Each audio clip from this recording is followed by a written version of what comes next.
What's going on, everybody, and welcome back to the Rutgers Rundown podcast, episode 5 today. I'm Nick Hart alongside my co-host Matt Mangam.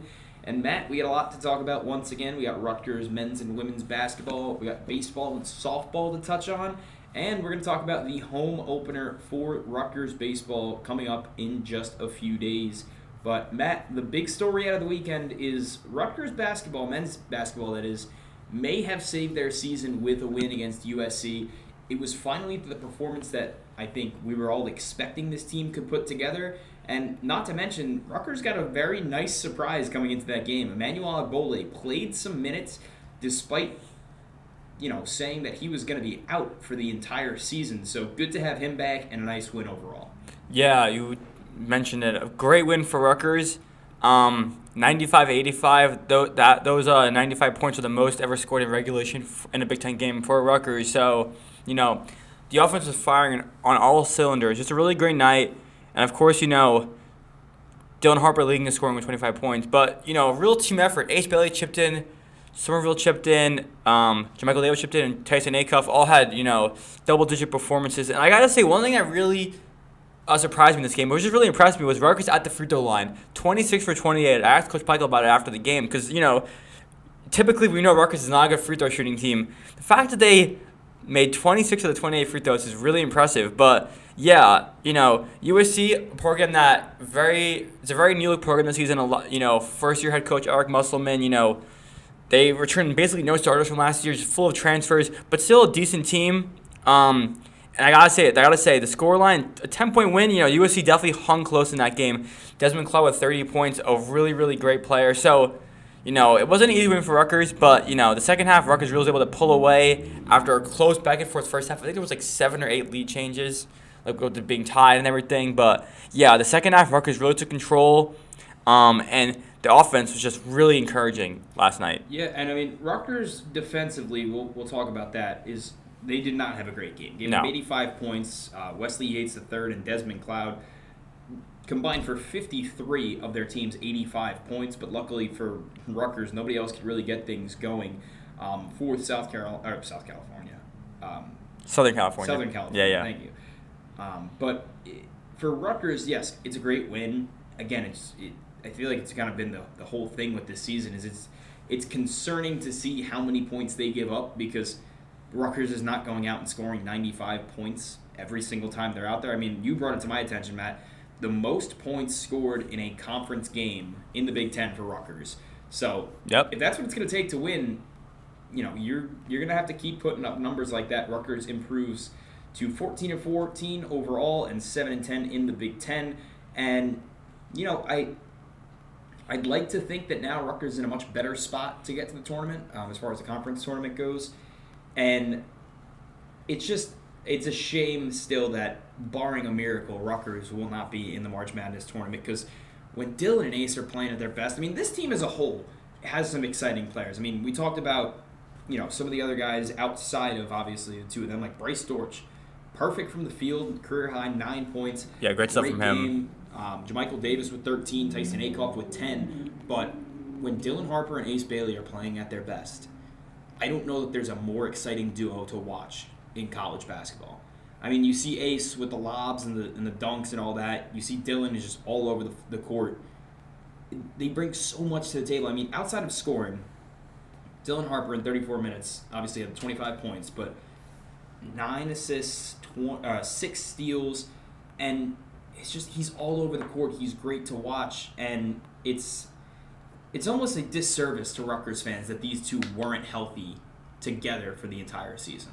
Yeah, when you see this team play to their best ability, I think the win against Illinois, this win, the Nebraska win, all kind of stand out as games where you really saw this team play to, okay, this is the team that we expected in October. This is the team we expected when Dylan Harper committed. This is the team. Exciting basketball, winning Big Ten games in, I wouldn't say dominant fashion, but, really just offensive performances, just really exciting, really thrilling, great plays. The first possession, a J. Will alley-oop pass to Ace Bailey for the slam. That was crazy.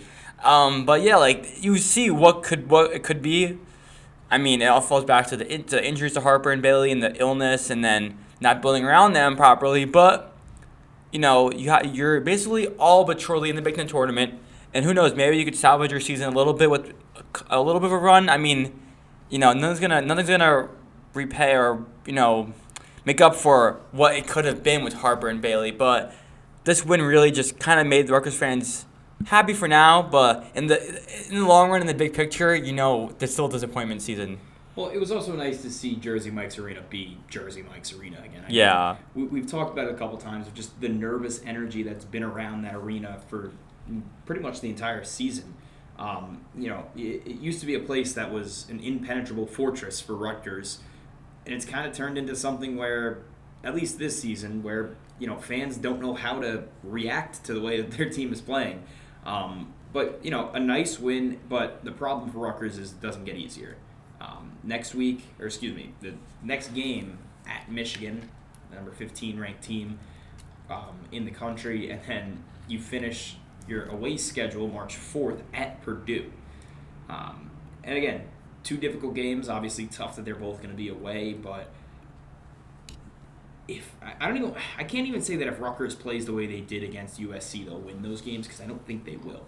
If you're scoring 95 points against these teams, you should win, but you're also giving up a lot of points, and it's a fact that Michigan and Purdue are much better teams than USC. So the defense is still very, very questionable. I wonder if having Ogbole back maybe kind of helps Rutgers a little bit. I mean, you don't know to what capacity he's going to be back this season, though. He only played 2 minutes officially last time, and he'd been out for so long, I didn't expect Ogbole to be out there at all. No, definitely not. But it'll be interesting to see what his role is going forward, especially with Rutgers still not having a true big man, with Lathan kind of struggling throughout the season. Yeah. Well, one thing is also important to know is that Michigan they play two bigs. So that's going to be tough for Rutgers. I mean, last time at Jersey Mike's Arena when these two sides met a month ago, Michigan won 66-63. So it was actually kind of a lower scoring game. Rutgers did a bit better defensively, but I do think, on the road in Michigan, it's one of the best teams in the Big Ten right now, having a great season overall now. So their record doesn't really reflect how good or their ranking doesn't really reflect how good they've been. I mean, 12-3 in the conference, they're second place behind Michigan State only. So they're a really good team. So having Ogbole back, maybe he'll play like 10 minutes max. I don't think he's going to play that much at all. Probably like 10 minutes max, but still very important because, Lathan Somerville, he's the center right now. He's the big man. He's a freshman. We see that he gets blown by a lot. There's still a lot to be worked on for him. He's young. So now having somebody like Cliff that we had all these years, a senior now and just experienced college basketball player is really, really huge. But, it's going to be really important to get Ogbole back. I mean, it's really going to be how much will he play. I don't think it'll be much, but it'll be crucial on the stretch, especially when Rutgers gets to the Big Ten tournament. If Ogbole is a little bit better by then, maybe the minutes will go up a little bit more, his production will go up a little bit more, and we'll see him on the court more.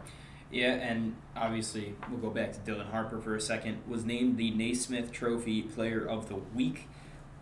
Obviously, Rutgers with back-to-back wins. Harper averaged 29.5 points, 6 assists, 4 steals, and 3.5 rebounds in those 2 games. I mean, again, if you weren't sure of the impact that this kid was going to have on your team as a Rutgers fan, you should know now. He's going to score. He's going to go out and facilitate for his teammates.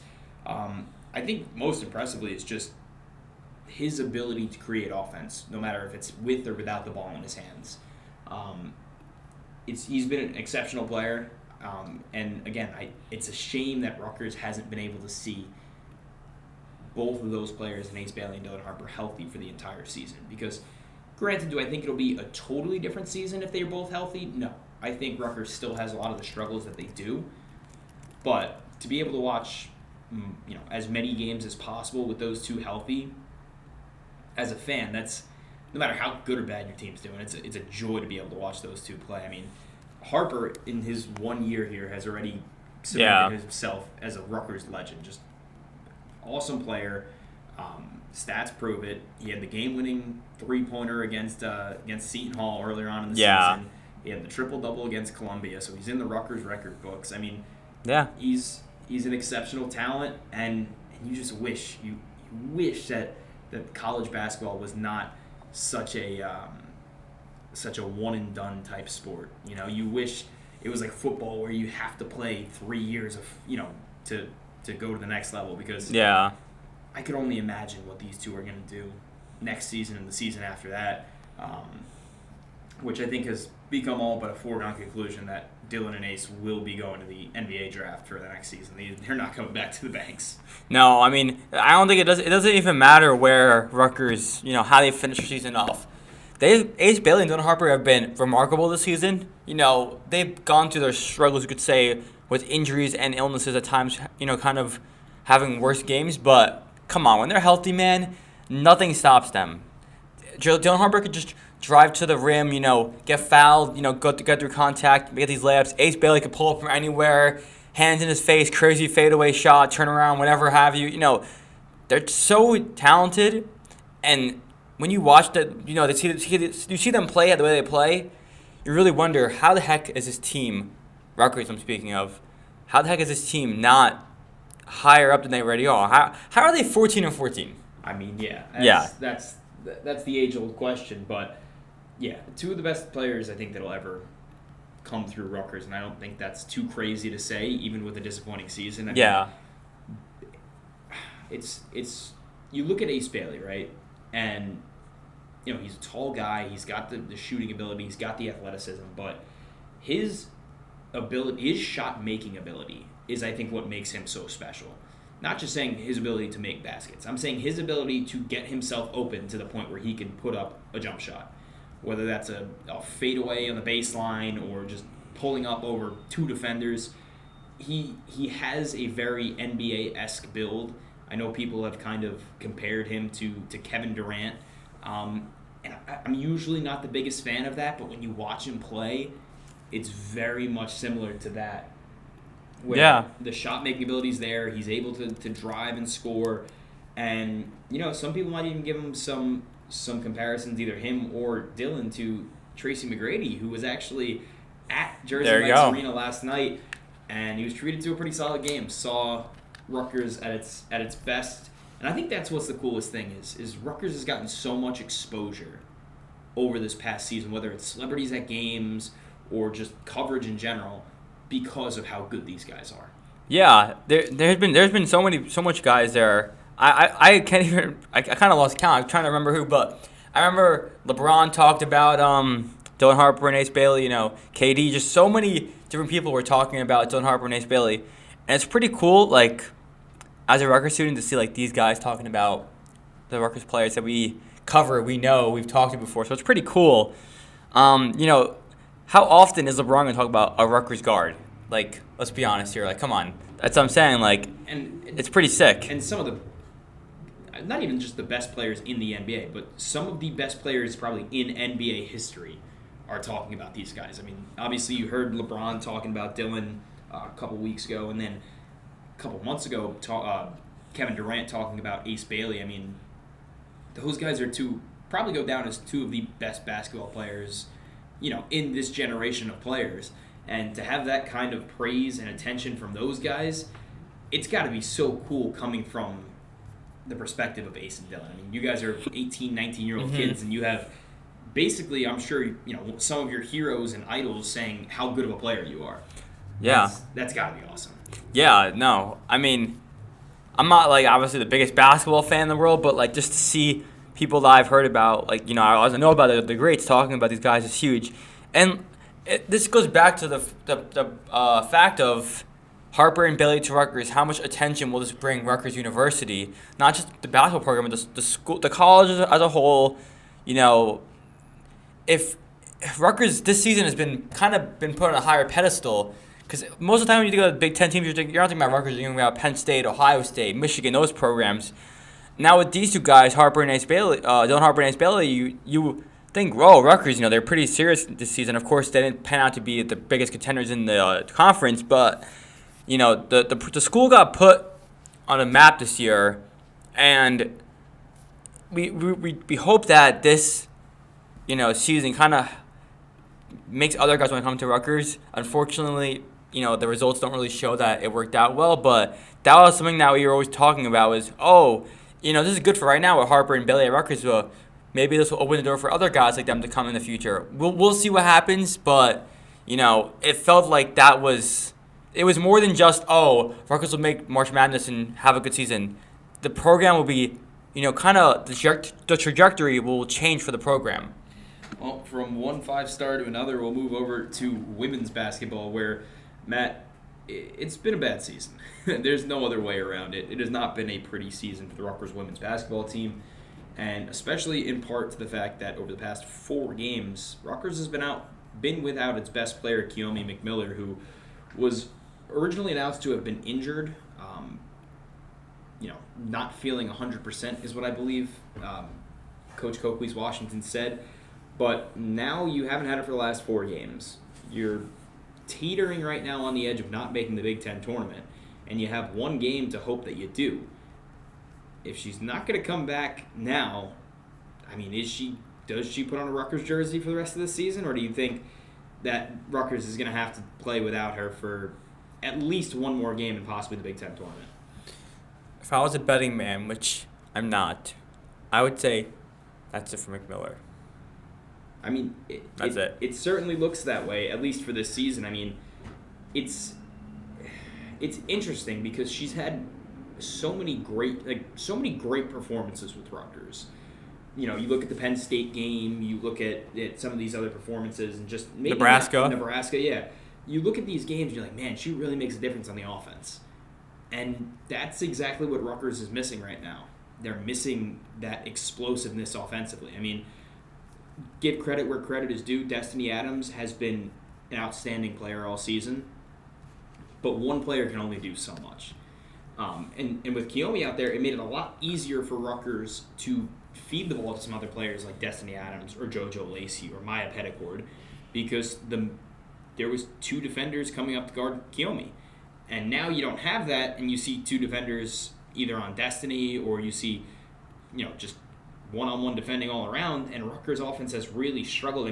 9 points in their loss yesterday, just in the second quarter. Just you can't have that happen, especially when you're going up against a good team and every quarter is going to matter. Look, I don't want to say with Kim and the floor, Rutgers will be a much better team, but,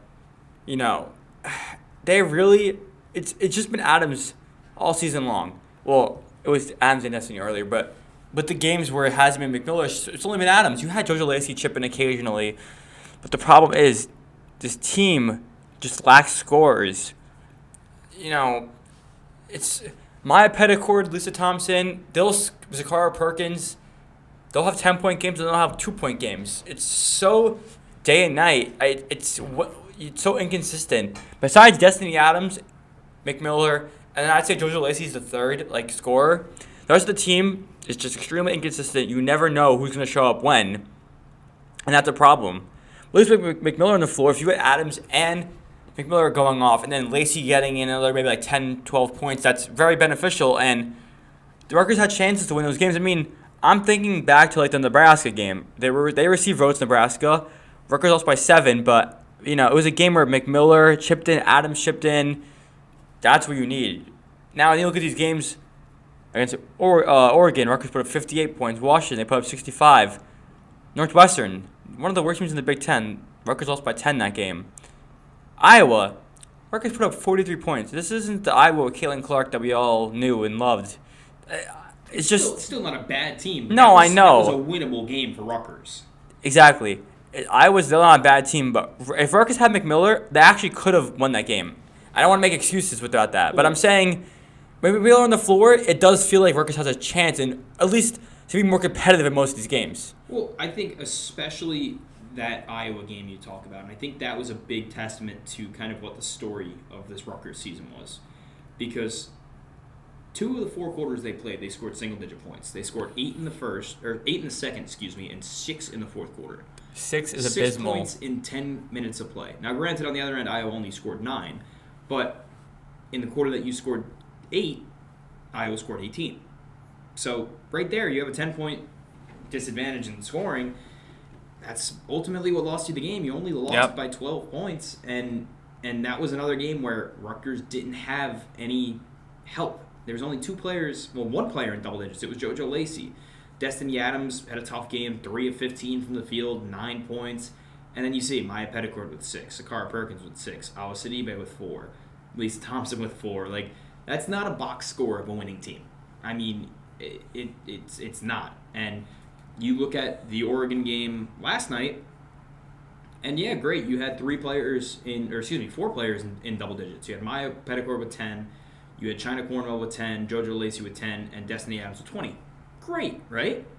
Well, no, because you gave up a 20-point and 25-rebound game to Oregon. They had a player with 19 and 15 points. Deja Kelly had 19. Peyton Scott had 15. And, the offense showed up, but the defense didn't show up in that game. But even so, you can't expect to win a lot of Big Ten games scoring 58 points. I mean, come on. Is that can't be the standard, right?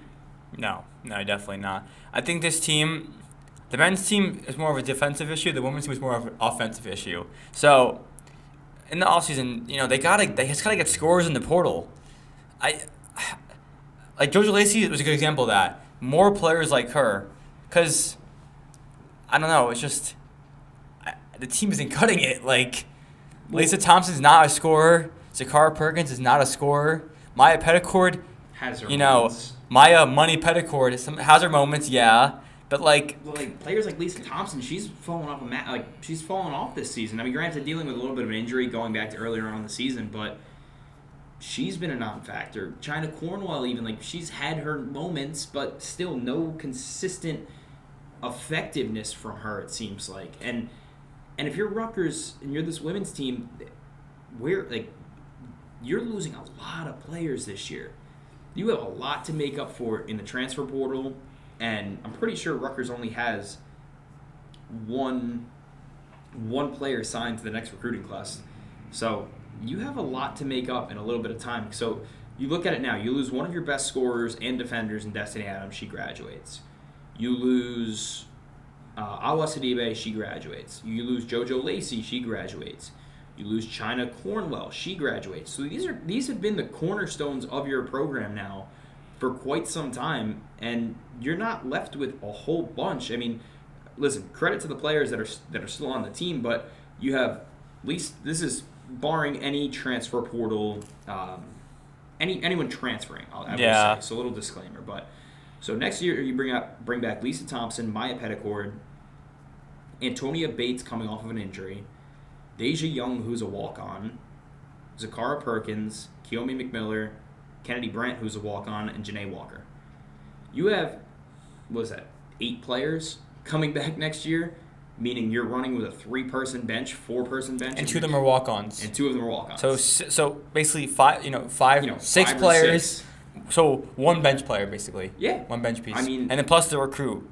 Yeah. Rutgers has a lot of work to do. And listen, if you're able to build around some of these players, there's definitely something there with this team. I mean, Kiyomi McMiller, we can say her name all the time, but she's a great offensive facilitator, a great scorer. I think that with time, that Janae Walker can kind of grow into a China Cornwell-esque role. I'd say so, too. We've seen her be able to use her size to her advantage when she gets time this season. Sakara Perkins, I think, also grows into her game a little bit. We've seen games where she's been solid, but, and then you go back to Lisa Thompson and Maya Petticord. Maya Petticord has shown that she can get in the scoring column this season, and Lisa Thompson, we know she can. It just hasn't really been there that season. And Antonia Bates coming back for her next year is huge for Rutgers. That's going to be one of your veteran presences on this team. Granted, you hope she comes back off of injury, without any setbacks. But we shall see. I mean, there's only been, 1 season that Antonia Bates has started most of the games she played in. So 2022-2023, she played in 32 games, no starts. Last year, she played in 30, started in 25. This season, obviously only played 5 games. Yeah. And then went out with injury. So it's a little frightening to see that this is going to be what the future has if Rutgers doesn't try to make something happen in the transfer portal, which I think ultimately they have to do. Yeah, I mean, I don't really know what their recruiting wise looks like, but the other class 25, people, but yeah, it's gonna be tough. I mean, Sakara Perkins, I'll go back to her. She was a promising recruit. Has WNBA, blood in her blood with her family, and she only has one game season where she's got more than double digit points, and that was the season opening win over Manhattan. That's not a great look, but I still think there's room for her to grow as a player. No, I definitely agree. I mean, I think she has the potential. We've seen it at times. It's just going to be, but the thing is, you can't rely on her to be a scorer. That's the thing. You need to have people around her. And when you have Adams and McMiller on the floor and Lacey, then you're not really worried about Sakara having a bad game. But if you don't have those players next year, with Adams gone, McMiller possibly transferring, who will we look to score next year? Who's going to be okay? If you have to bet on someone, or if someone was going to lead the team, who will it be? This year was it Adams or McMiller. Next year you're going to say Petticord. If it's who would you say? To be, if it's not McMiller, I say it has to be either Lisa Thompson or Maya Petticord. I mean, Zakara, I think, could grow into that role, but I still see Zakara as a forward who can quietly have, a 15-point game. She's not going to be somebody that lights up the scoreboard every single game, putting up 10, 15, 20 points a game. It's just not going to happen. I don't think that her game at this moment reflects the ability to do that. But a lot of pieces for Rutgers obviously going to have to find in the offseason. Final game of the season coming up against Penn State on Sunday at Jersey Mike's Arena. It is senior day, and then we'll see if Rutgers can find their way into the Big Ten tournament. Honestly, Matt, doesn't look like they will at this moment, especially the way they've been playing. Going to be tough. But we'll move over now to the Diamond, where Rutgers baseball and softball had a little bit of a tough weekend. Baseball lost 3 of 4 against Grand Canyon. And for softball, it was a tough showing. They played some of the top teams in college softball. And these tournaments in the beginning of the season are always very interesting, Matt. So Rutgers played in the Mary Nutter Collegiate Classic this past weekend. And let's just hear some of the teams they had to go up against, all right? All right. First off, game 1 of the series, number 10 ranked Arkansas. They lost 10-0. Okay. Then game 2, you play Missouri, who's the number 22 ranked team. You lost 1-0. Not bad. Then you have to play Tennessee, who is perennially a great team. They lost 10-1. Then Rutgers bounces back. They take the 4th game against Bethune-Cookman. They won 5-1. Then they played Oregon State. Rutgers did. They lost 3-0, and then finished off the weekend with a 6-4 win over UC Riverside. And I don't know, Rutgers is in a spot where I really do feel like they could be a decent team this year, especially in the Big Ten. You start playing some of these SEC schools, and that's where the softball and baseball teams start to get insane. I mean, yeah, you look at the teams they played, and right then and there you're playing some good schools. But one player that I really think can make a difference in a lot of games this season is Ella Harrison. I mean, the freshman pitcher out of Clarence, New York, has been great. She struck out a career-high 11 versus Oregon State through all 7 innings in that game as well. Leads the team in wins, has a 2.63 ERA through her first slate of games. So she's been pitching really, really well. It just seems like at times the defense for Rutgers isn't behind her, and the offense can't push across runs. Yeah, I mean, you look at this last weekend for Rutgers softball. On paper, okay, it looks bad, but they were playing some good teams. So I feel like take these games with a grain of salt, because softball actually, for once, the Big Ten's not the best conference in the sport. We're used to talking. That's the case for every other sport, it seems like right now for Rutgers. I was going to say, we're used to saying, wrestling Big Ten's good, basketball Big Ten's good, lacrosse Big Ten's good, soccer, all this stuff. But for baseball and softball, it's the SEC, stuff like that. It's not the Big Ten. So Rutgers, played some of the best teams in the country and didn't win, But it's still good to see that type of competition for Rutgers because you're playing the best of the best, and seeing that competition could just help the team. I mean, you already mentioned it.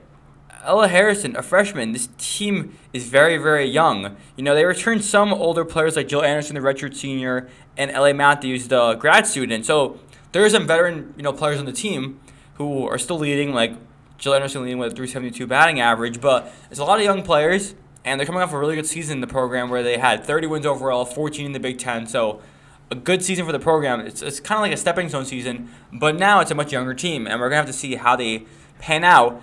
Because in about 2 weeks, Nick, the season fully kicks off. They come back to Rutgers, back in Jersey, play Wagner, then Maryland in a 3-game series, and then before you know it, the season's officially here, and Big Ten plays in full swing.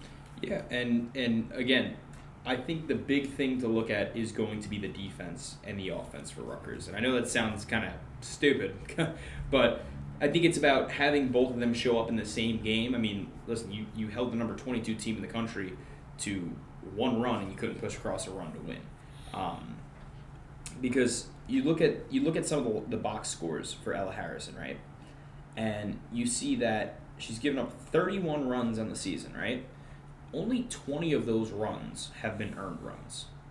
So Interesting. 11 unearned runs given up by this Rutgers team, and also has been great with her control. 70 strikeouts to just 16 walks in 9 appearances this year. And like I said, so a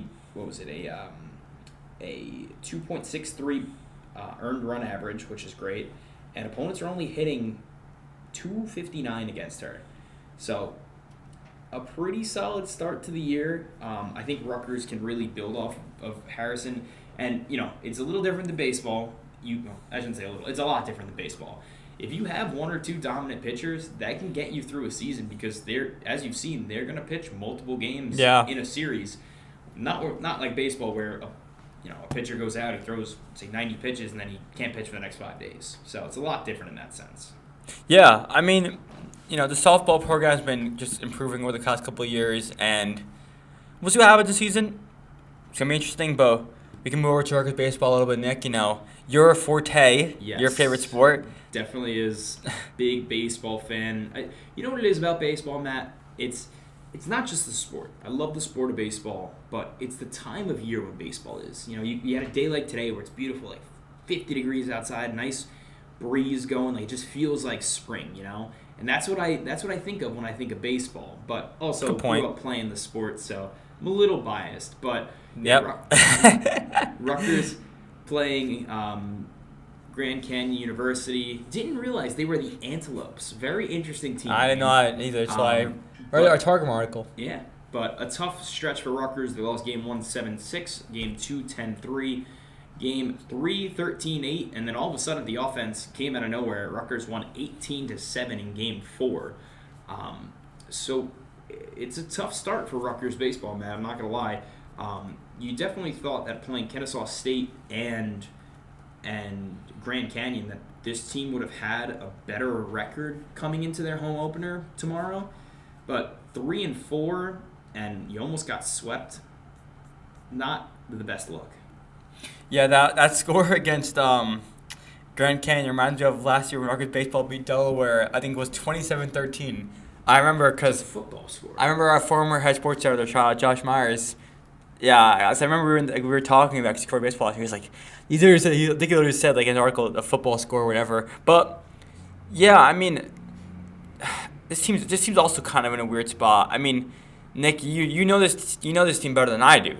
So I'll admit I'm not gonna lie. You definitely do, but the pitching was not good in the whole series against Grand Canyon. I mean, look at the first game. They lost 7-6. Put up runs. Then the last 2 games they lost 13-8 and 18-7. So runs were being put up, but look how many runs they gave up. It's not good. Well, you look at the pitching staff, and I mean, you look at this team as a whole. I mean, they brought in, I want to say it was 27 new players, between transfers and freshmen.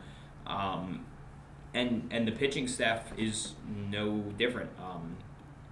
Rutgers had to bring in a lot of different arms. They have a brand new pitching coach starting this season as well. So Mike McRae trying to take over that pitching staff and kind of implement his culture. But, yeah, 27 new players to this Scarlet Knights roster. It's very tough to, I feel like, have a cohesive unit when you have so many different players coming in and from so many different places as well. Some players obviously are transfers from either a community college or a different four-year school, a lot of freshmen. So I think you're going to have to give it some time if you're a Rutgers fan. It's not going to be quick, I guarantee you that. But I will say that I think if anyone is able to kind of get this team back on track, it's going to be Steve Owens. You have your core 11 guys from last season are still with the program. And I think you build off that core. I mean, look at a guy like Ty Doucette. He had a breakout year last year. He's starting the season well this year. And, you're just going to have to look to some of your older players in this team. I mean, another guy that's been, starting off hot is Trevor Cohen. I mean, what a start to the season, batting .500 on the year. So, Rutgers has the ability to be good. I promise you that. I think this team has the talent. It's just, again, it's going to be a matter of when and if you get it all at the same time. But I think a lot of guys showed you who's going to kind of be the front runners for this team going forward. Trevor Cohen batted .500 in the first two series. R.J. Johnson Jr. batted .333. Peyton Bonds batted .333. J.T. Thompson .308. And then you keep going through the stats, and it's the same names over and over again. Yep. So I think you're going to have to continue to look to the same people. And I don't think that's a problem for Rutgers because that's kind of been their MO for the past couple seasons. I mean, over the past few years, you were looking at guys like Tony Santamaria and JKG to get the offense going and even on the defensive side. So I don't think it's anything new for Rutgers to have to say, hey, we need 3 or 4 guys to step up. Yeah. And I really do think it's just a matter of giving this team time to kind of gel and play together more. And baseball is another one of those sports where those opening series are tough because, again, you haven't faced another team in, 6 months? You haven't faced live pitching in that long in a game setting. So I think it'll come with time. But Rutgers does have a prime opportunity to get back in the win column against St. Joe's home opener, Matt, tomorrow, Tuesday. I am so excited. I cannot wait to be back at Baton Field.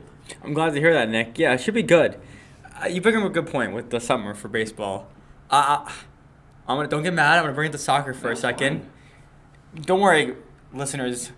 Remember the podcast in the fall? We'll have football and soccer talk. Yes. So Nick will spearhead the football talk. I'll spearhead the soccer talk. So right now, Nick's all giddy about baseball. I'll be all giddy about soccer in the fall. But what was I gonna say? I don't know. It should be nice at Baton tomorrow. I wanted to ask you this. Last year in the Big Ten, Rutgers went 6-18. So that's 22 games. What's your prediction for their conference record this year? Maybe 10 and 12, a little bit better. It's hard. I don't want to put you on the spot right away, but what's your thoughts? What's your thoughts? I think it's early on. Yeah, it's definitely tough to say. But I will say that if Rutgers baseball wants to make it into the Big Ten tournament for baseball, they're going to have to improve on last year, just because last year not even all the teams made it. Yeah. I think it was 13 of the top 15 teams made it to the. Look at it now this year; it's even harder. Yeah, exactly. But you look at the starts that some of these teams have had. Purdue is at the top of the conference at 8-0 right now. Michigan State 6-1, UCLA and a bunch of others with 5 wins. Rutgers right now is 4th to last with a 3-4 record. Obviously, conference play hasn't started, but I think a realistic goal, would be to win maybe 10 or 12 conference games. I think if you can get that conference record to a 500 level, and I don't know, it's tough now with the addition of new teams. So what did you say they were? 6-8 team last year. Yeah. I really think so. That's 24 games. If you can go 12-12 in conference play. Oh, I said 22. I literally can't do math. Right? 18 plus 6, that's 24, right? Yeah, I can't do math. I think if you go 12-12, I think there's a really good chance you make the tournament. So I'd say 12-12 is that's why I agree. Probably the goal for the season. I agree. I was just curious to hear your thoughts. I feel like you would know better than me. But I'll ask you one more question. Just want to hear your thoughts again. Up against St. Joe's tomorrow, not really the best opponent for Rutgers. What are some things that you want to see from the Scarlet Knights team against St. Joe's? I mean, now you're first time seeing them in person. We watched the kind of South State games on our computer, on my computer. We could just tell, like, it's obviously a little different, but now in person, up close, maybe talk to, Steve Owens after the game, get some thoughts. Just what are some things you want to see from this team tomorrow against St. Joe's? Well, I'll tell you what, Matt. St. Joe's is not a very good team. 2-5 to start the season. Granted, they played some decent opponents. They played Coastal Carolina. They played Washington, who Rutgers is going to have to face. Mount St. Mary's. But the biggest thing for me with Rutgers going into this game is I want to see the hitters more on top of the pitching. I want to see, Rutgers be more of an attack on offense than it is like them kind of taking defensive swings, which I think we saw a little bit of in the Kennesaw State game. Definitely want to be aggressive going up against this team. And then I think the second biggest thing is just to see if your pitchers are able to be efficient and pitch 6 or 7 innings. You're getting into a time of baseball where if a guy pitches 4 or 5 innings, it's good. But I feel like Rutgers, especially with a lot of new faces, if you can limit the amount of people that have to go out and pitch in a single game, I think it plays in the favor of Rutgers for this season. So those are 2 things I want to see. I want to see Rutgers be more aggressive and jump out early on this St. Joe's team, and I want to be able to see the pitchers throw. I won't say anything crazy. I'll say I think 6 innings, maybe 7 would be nice to see. Okay. Want to see. But yeah, Rutgers baseball coming back to Baton Field tomorrow, 2 p.m. for the first pitch for anybody that wants to go. Super excited to be there. It's free. I think it's free to go. I think it's always free, right? I believe so. Yeah, and it should be a nice day. I know the weather's kind of changed over the past couple days. It's been nicer out, so hopefully a great day for baseball. But it has been a great day for the Rutgers Rundown podcast, Matt. That's all we have for this week. I want to thank you guys so much for tuning in. As always, you can find us on YouTube at The Daily Targum or thedailytargum.com. For Nick Hart and Matt Mangam, we're signing off for now for episode 5 of the Rutgers Rundown podcast.